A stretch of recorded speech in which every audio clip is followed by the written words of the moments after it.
Бүгінгі сабақтың тақырыбы неге сен клиенттерге сата алмай жатсың?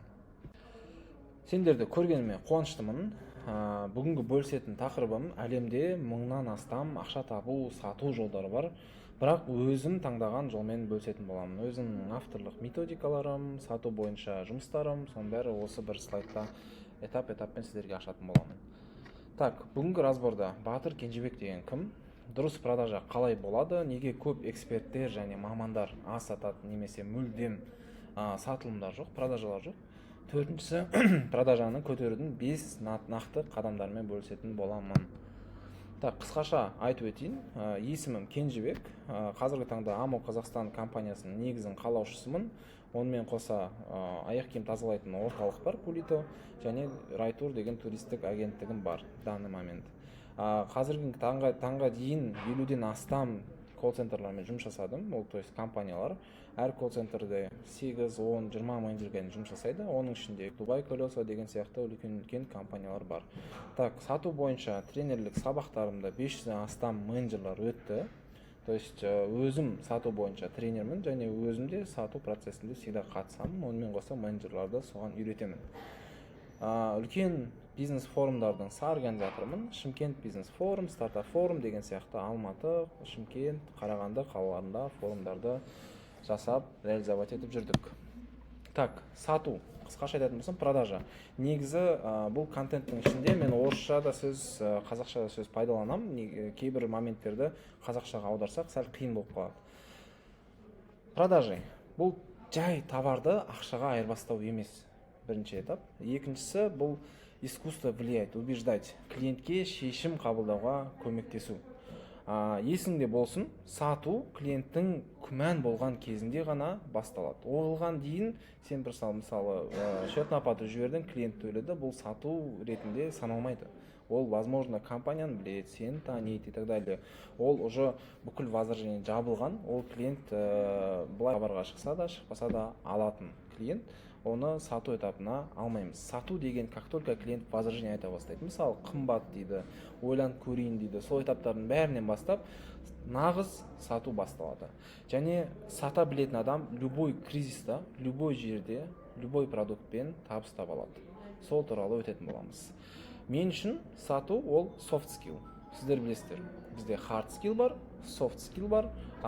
Именно soft skill ол сізде өмірде қандай нәрсемен айналыссаңыз да, қайда жүрсеңіз де, сол навыкты пайдалана аласыз.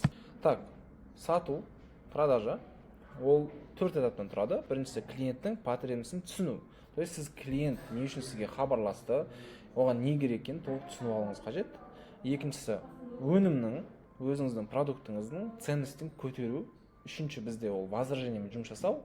Төртіншісі, клиентті сделкаға жеткізу, то есть дажым жасап, клиенттен оплата алып, сізге ақша түсуі.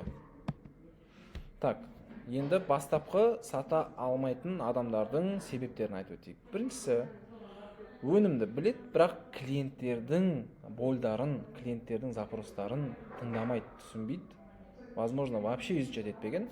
Бұл жерде клиенттердің бойдарын және клиенттің кім екенін толық түсіне білуін қажет.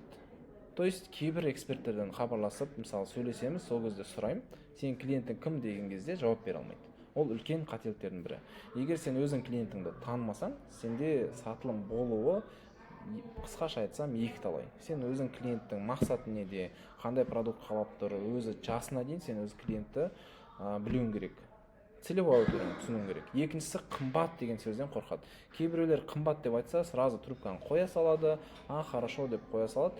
Болмаса, возможно, қымбаттан кейін тілдері байланып қалады.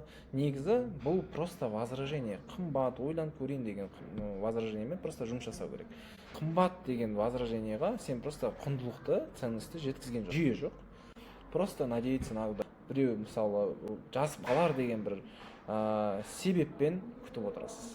Негізі, таза мамандарда, мысалы жұмыс жасайтын эксперттерде жүйе болу керек. Жүйе деген қалай? Мысалы, сіз клиентпен сөйлескеннің өзінде ол клиентке қандай информация айтамын, екінші этапта қандай информация айтамын, үшінші этапта қандай информация айтамын, одан кейін бүгін сөйлесіп болдыңыз, консультация өтті, ойланып көрейін дегеннен кейін қандай жұмыс жасаймын, ол клиенттерді ұмытпай, солармен жүйелі жасауды білмейді.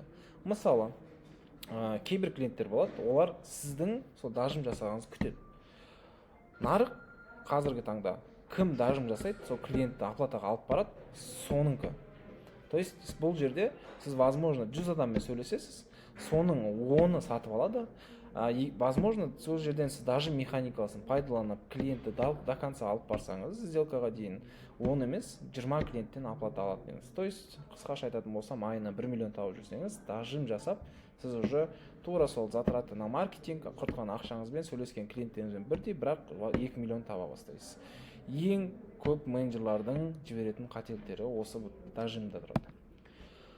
Енді продажаны қалай көтеру қажет? Бастапқы 5 этапты айтып жазып қойдым, соларды өтейік. Біріншісі тыңдай білу. Әр разговорда клиентпен сөйлескен кезде көп сататын мамандардың жіберетін қателіктері, ол клиентті тыңдамайды, клиенттерге сұрақ қоймайды. Ол жерде наоборот, клиенттер сол менеджерге көп сұрақ қояды. Продажада доминировать ету керек. Значит, сіз клиентке көп сұрақ қойып, қандай мақсатта қызығып жатсыз, продукт не үшін керек, қайдан келдіңіз, соның бәрін біліп, соған байланысты сұрақтар арқылы жаңағындай этаптармен жүргізуіңіз қажет. Егер сіз дұрыс сұрақ қойсаңыз, продажаңыздың 80% соған байланысты болады. Екіншісі, возражениемен жұмыс жасау. Мысалы, қымбат ол негізі отказ емес. Ойланып көрейін дегенде отказ емес. Сенің продуктыңның құндылығын көбірек көрсет деген бір сигналдардың бірі. Сіз наоборот қуануыңыз қажет. Егер клиент қымбат деп айтса, сіз ары қарай өзіңіздің продуктыңызды улучшать ет деген бір сигнал ретінде қабылдап, соны улучшать ету. Как только осы возражениемен жұмыс жасап, соны улучшать етсеңіз, сіздің продажаңыз өседі. Ол негізі қымбат деген понятие, ол определенный продуктқа тән емес. Сізде мысалы 1000 теңге қымбат болуы мүмкін, 10 000 теңге қымбат болуы мүмкін, 1 миллион теңге қымбат болуы мүмкін. Егер мысалы, возможно, сіз холодильник сатып жатсыз, бір холодильник 100 000 теңге тұрады, бір клиентке қымбат, тура сондай холодильникті басқа маман, басқа компания 200 000-ға сатуы мүмкін. Немесе 1 миллионға да продукттер бар, иә. Егер мысалы эксперт болсаңыз, кейбіреулер курстарын 5 000, 10 000, 50 000, 100 000-ға сатады, ал кейбіреулер 1,5 миллионға сатады. Сіз 100 000-ға сатып жатсыз. Бұл жерде соның өзінде клиент қымбат деген сізге возражение айтып жатыр. Бұл жерде не істеу керек? Сізге просто сигнал, сіз құндылықты түсіндіруіңіз керек. Құндылықты түсіндіру үшін сіз жаңағы бірінші этаптағыдай клиентті тыңдай білуіңіз қажет. То есть сіз клиент қандай мақсатта сізбен қызығып жатыр, құндылығын түсіндіріп, клиентті сделкаға алып баруыңыз қажет. Үшінші этап. Әр клиентті этаптармен алып жүру. Мысалы, әр продажаның ішінде воронка продаж болады. Жаңағы айтып өткендегідей 4 этап бар. Ол да бір воронка. Ал сен өзіңнің салаңда воронка, ол сенің как навигатор ретінде қабылдануы қажет.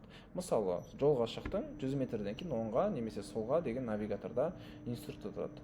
Сол сияқты әр клиентпен сөйлескен кезде, мысалы, холодный бірінші этап, екінші этап қызығушылығын ашу деген этап, үшіншісі сенімнің пайда болуы, то есть жаңағындай қандай сұрақтары бар, қаласа сертификаттарын жіберіңіз, осында обучение өттім, немесе сіз эксперт болсаңыз кейстарыңызды ашып көрсету үшінші этапта.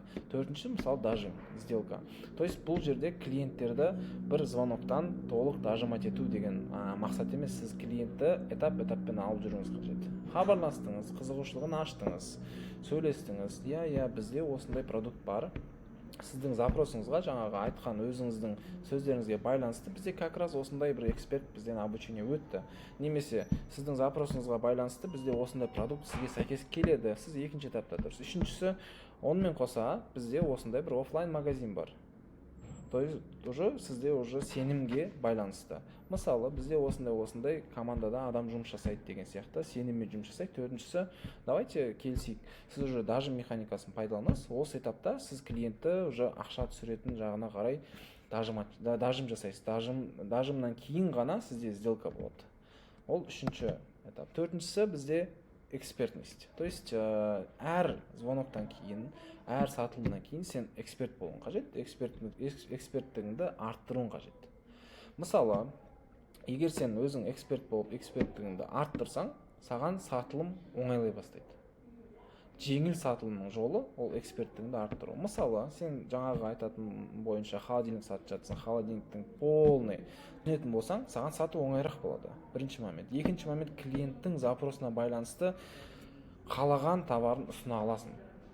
То есть, онымен бөлек, эксперт болсаң, кейстарды салу керек инстаграмға немесе ватсапқа. Солардың бәрін салып клиенттің бойдарына байланысты контент жібересің. Ватсабына болсын немесе телефонмен түсіндіріп айтасың.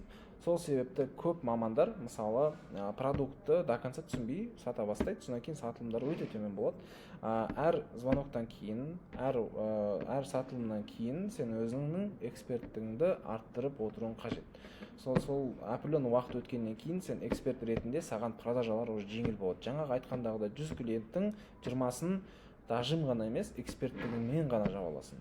Көп кәсіпкердің айтатыны осы. Негізі, мысалы, мен менеджерларды алдым, сол менеджерлермен жұмыс жасаймын, бірақ мен сатсам, менде сделка болады, бірақ менеджерлер жаба алмай жатыр деп. Ол возможно сол 4 этапта пайдаланады, сол сұрақтарды қояды, бірақ продукттың өзінің экспертностін көтермеген. То есть изучать ету керек, продукт жақсылап түсініп алуыңыз қажет.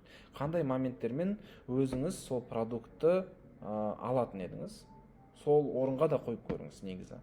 Мысалы, клиент келді, сіз оның запростарын түсіндіңіз, клиенттің запросына байланысты продукт ұсына білу. Осы этапта да көп менеджерлер анализ жасамайды. Негізі просто хабарласады, сөйлеседі и келесі клиентке өтіп кетеді. Мысалы, біздің мақсат 100-ден 100 сату емес, біздің мақсат 100-ден 10 сату, 10-нан 20-ға жеткізу. Осы этапта 10-нан 20-ға жеткізетін біріншісі жаңа айтқандағы дажим, екіншісі экспертность, үшіншісі анализ жасау. То есть әр клиент не деді, қандай запрос сұрады, сол запросқа байланысты мен не деп жауап бердім, қандай возражениялар айтты, сол возраженияларды реттеу, соған дайын ответтер дайындау. Егер жұмыс жасайтын болсаң, ертең саған ол ошибкалар еселеп алып келеді. Егер сол ошибкалармен жұмыс жасасаң, келесі продажаңда саған жеңілірек болады. То есть 1 миллионнан 2 миллионға секіру сол 3 этаптан тұрады. Ең бастысы есте сақтайтын жазып алатын моменттің бірі, продажа бұл негізі талант емес, бұл өзіңізбен алып жүретін навык. Әр сатушыны, әр сату маманын дамытуға болады. Бұл жерде просто екі-ақ нәрсе керек. Біріншісі дұрыс жүйе, екіншісі желание болу керек. Келсе, негізі давайте былай жасайық. Қарапайым нәрседен бастайық. Бүгіннен бастап клиентті тыңдайық. Клиент қалауын білейік. Екіншісі дұрыс сұрақ қою. Ол да негізі бір өнердің бірі. Бірақ бірінші разговордан кейін сіз уже түсініп тұрсыз, қандай сұрақ қоюға болатын. Дұрыс сұрақ қойдық, содан кейін ғана результатқа дейін алып барамыз. Қысқаша сабақ аяқталды. Келесі сабақтарда этаптарды, одан бөлек механикалары, даже механикалардың бәрін ашып көрсететін болдым.